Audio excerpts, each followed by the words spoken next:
Hey, First United Methodist family, it's Pastor Shannon here with our weekly update for August 29th. Well, if you've been in worship the last couple of weeks, you know that we are in the middle of a series on Sabbath.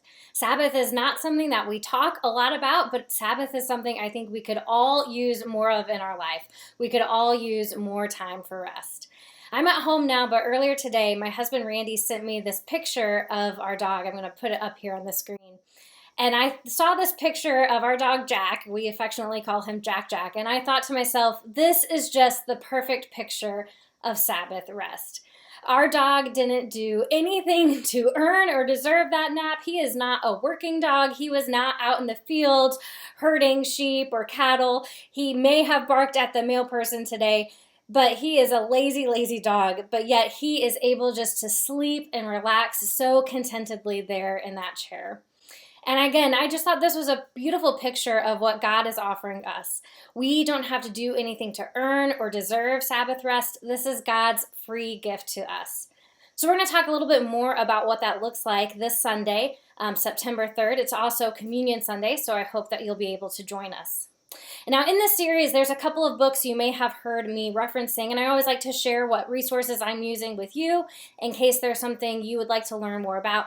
And one of those is the book Sabbath as Resistance by Walter Brueggemann. So Walter Brueggemann is an Old Testament scholar.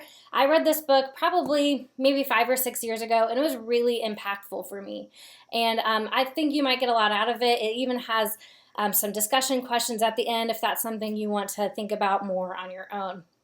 The other book I've been using a lot is a more recent book. It's called Rest as Resistance by Tricia Hersey. She is really interesting. You can look her up on YouTube, but she started something called the Nap Ministry, which is exactly what it sounds like. She has this building in the city that she's in where people can come in and just rest. There's yoga mats, there's calming music playing, and she says we need to reclaim our rest as a way to resist the things of the world that tell us that we aren't good enough or that we don't deserve rest.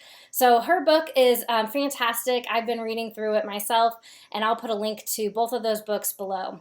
Well, anyways, I hope you have been enjoying this series on Sabbath. Again, this Sunday is our last week where we'll be talking about that. And then we're going to move on to stewardship and we'll talk about what it looks like to give and commit to our church through our time and our talents and our treasures.